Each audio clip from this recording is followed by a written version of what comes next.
Hi there, welcome to my xTool Studio tutorial overview. This tutorial is primarily targeted at beginners in the software. xTool Studio was previously known as xTool Creative Space. The company made some updates in 2025, so here I am working with the most updated version of the software. Everything in this tutorial is going to be done on my MacBook Air. So from the xTool website, I downloaded the Mac OS Intel chip software download. Just so you know, this software does look different depending on the computer type you're using. However, all the features are the same. They might just be in slightly different locations. Once you download the software, you'll be prompted to make your xTool account. So this xTool account is free to sign up for, and then you now have access to the full software, which is here in front of me. Tutorial also has a written tutorial on my blog, Create Within Reach. This has all the written instructions and some screenshots if you do want to refer to very specific things that I talk about. Again, this is available for free on my blog, Create Within Reach. The first thing I want to talk about today is the main menu. So the main menu is located in the upper left-hand corner. It is located by clicking on the xTool logo, and this has your pretty typical main menu settings. We are going to talk about these more in depth because these are things that you can access in different areas in the software later on. The really important thing though, under this tab, is that this is where you save your files. xTool Studio does not automatically save, so it's very important that you are saving your projects periodically and once you close the software so that you can re-access them later. My advice is to use the Save As button. When you go ahead and click on Save As, it gives you two different options. You can choose to save local, which is where your file is being saved directly onto your computer. You'll be prompted to save it to your desktop or to your downloads. Make sure you're saving it somewhere you will not forget where it is. You can also upload it to MySpace. MySpace is linked with your xTool Studio account, so you will be able to access your files by logging in to your xTool account. My recommendation is that you save it to both. If you are ever in a situation where you are swapping different computers, one thing that you can do also is export your file. So you can go to File, Export, and you can export your file and actually upload it into your Google Drive. That way you can always access it no matter the computer because your Google Drive is linked with the internet. When using xTool Studio, you may want to open a file or add an image to the work plane. One way to do that is go back to the main menu, go to File, and click Import Image. When you click this, it'll be prompted for you to grab the file from your downloads. I don't use this feature very often because xTool Studio does feature where you can just drag and drop an image or file directly into your work plane. When you do this, this was what will pop up. You have the choice to have it either fit and be scaled down to your work plane or keep it the original size. I always go ahead and click yes, scale to fit to make sure again it fits on my work plane. The first tool that we are going to use is the text tool. So if you look at the toolbar on the left, just go ahead and click on the T. You'll know it's selected when this gray box appears around it. To actually activate the text tool, you will just need to click on your work plane. Hello will pop up. Hello is the auto-generated word that just pops up in every text box. So if we look at this toolbar that has now appeared at the top, we will go ahead and walk through each of these. The X and the Y is just telling you where your text box is on the work plane itself. And so as you can see, as I move the text box around, the X and the Y changes. The next is the width and the height. I have mine set to inches. If I want, I can just manually type in the width and the height that I want. You can also drag the text box larger by using the white boxes on the text box itself.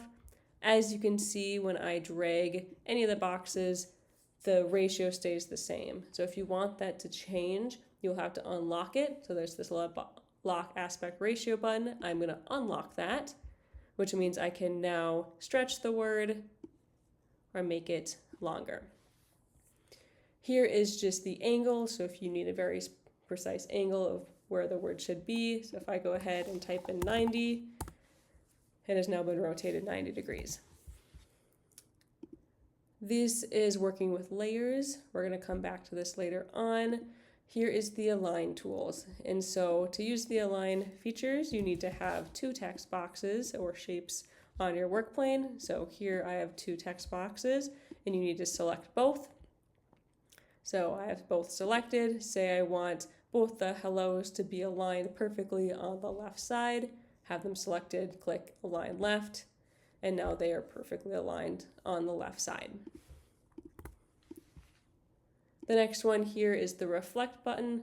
Go ahead, you can click reflect horizontally, you can reflect it vertically as well. Next we have the text fonts. So there's lots of different fonts that you can choose from. You're going to go ahead and scroll through those. We also have the line weight of the text. You can make it italic, you can make it bold. There's a few different options there.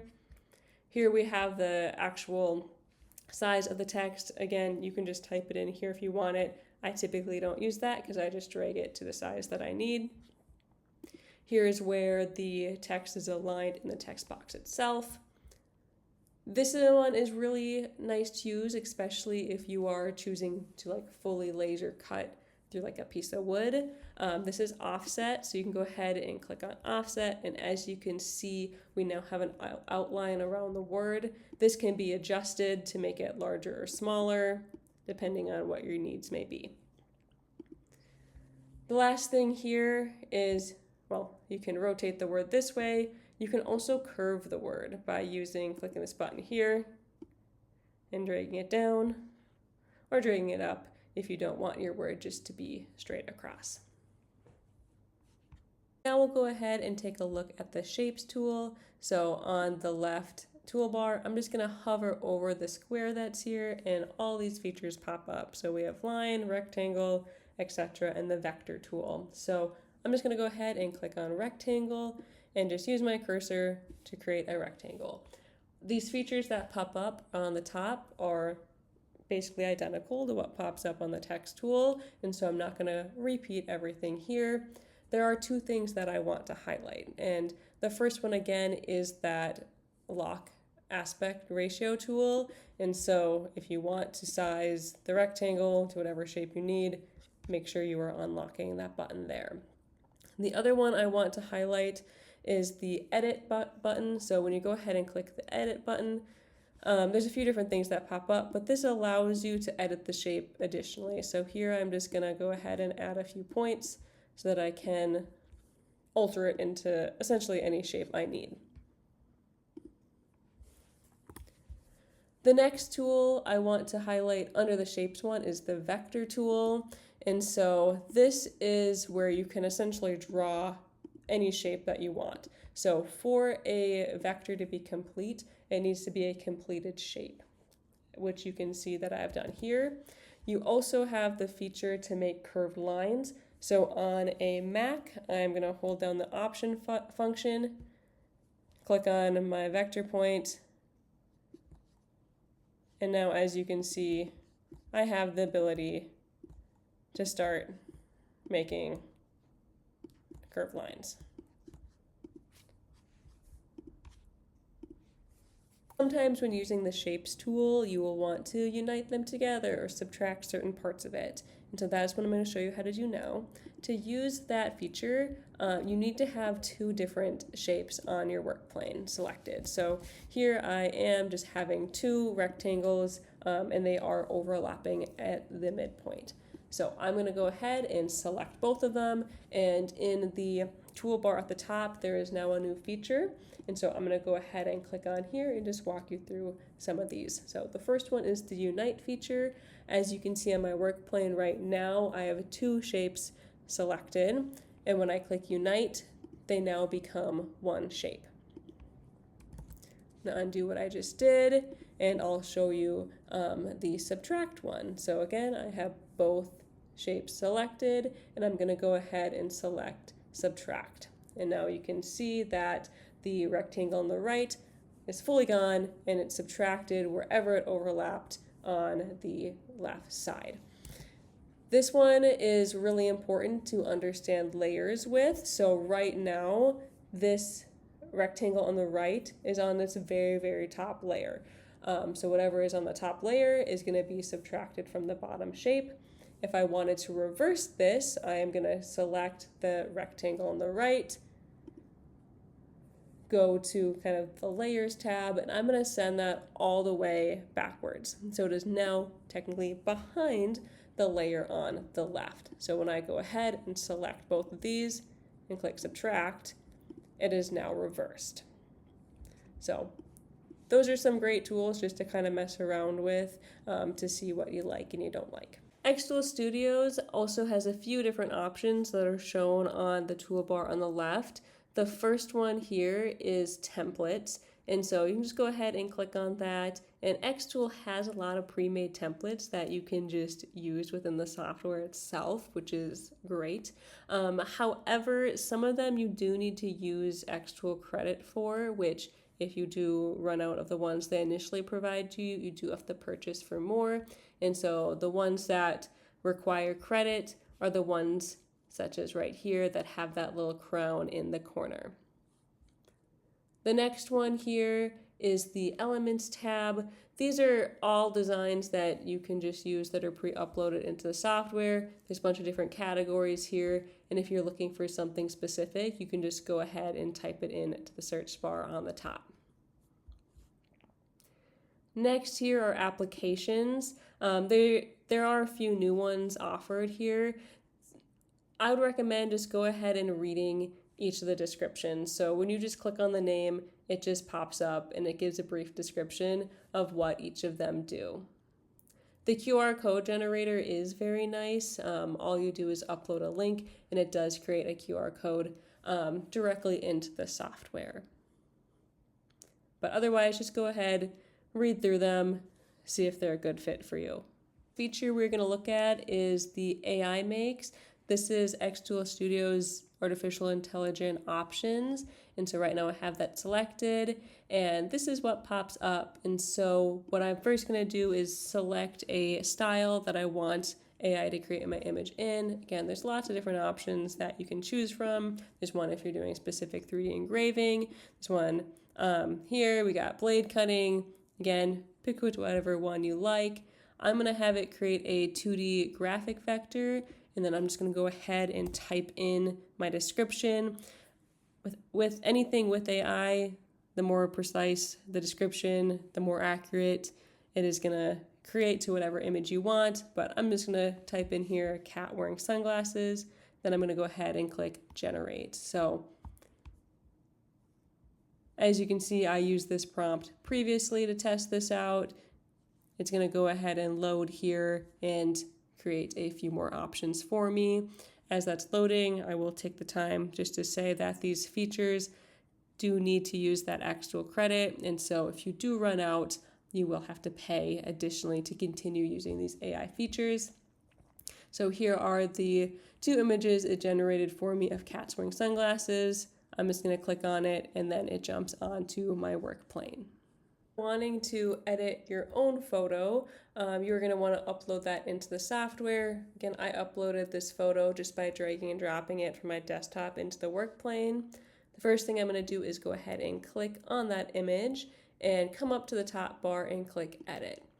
And so now on the left side panel, there are a few options here. They have the AI features again that you can play around with, but the first thing I'm going to click on is adjustments. Here you can edit the photo itself. So you can do the sharpness, you can make it brighter, you can do a grayscale if you need it to be in black and white. You can invert the colors if you need that as well. I'm going to go ahead and click back. Then we're going to take a look here at the filters tool. So the laser cutter I have, it needs to be in black and white. And so you can just play around with these filter options. Again, it's personal preference, just depending on the filter you like. They all a lot of times have features here that pop up where you can edit the strength of whatever the filter is. Through a few different ways to edit your image under this Tools tab. Again, there's some AI features here. We're not really going to pay attention to those ones. The first thing is cropping the image itself. And so when you click crop, you can pick if you want to size it in the original ratio or if you want to do a different type of ratio as well. Here we're going to click AI cutout, and we're just going to use the manual cutout, which gives you the magic wand and the eraser tool. So the magic wand allows you to click on the background and things of the similar color will slowly start to be erased.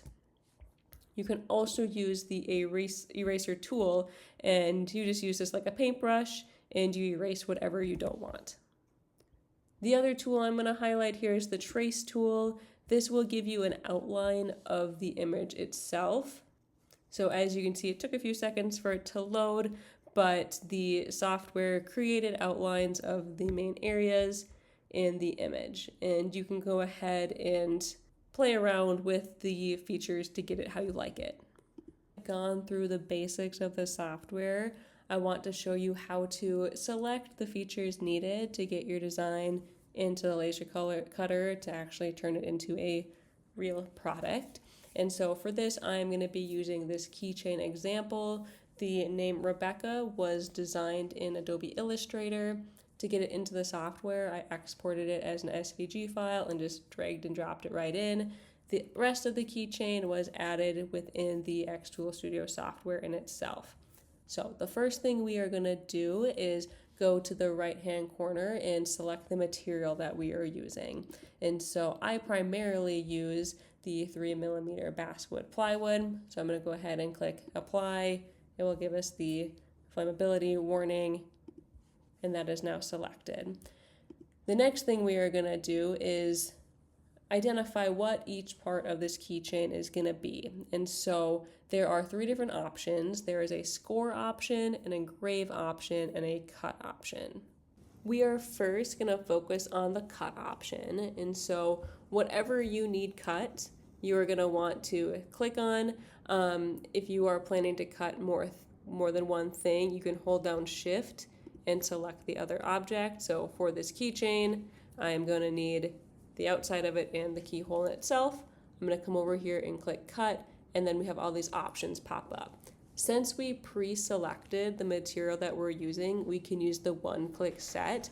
So I'm going to go ahead and click on this, and just going to go ahead and make sure we have a strong power. I typically like to do power 100, speed 35. And now I can just exit out of that, and you can see that these have been chosen. So power is the actual strength of the laser, and the speed is how fast the laser moves across the surface. Pass here, I like to change this to 2, especially when using cut. By doing that, we're just going to make sure that the laser goes around the same cut area twice to make sure it's being fully cut out. Next, we are going to select on the things that we want scored. And so for that, that's going to be all of these stars. And then this outer line I have added here. So the score feature means it's literally just going to be the outline of that shape. So I'm going to go here and click the one-click set and select the color that I want.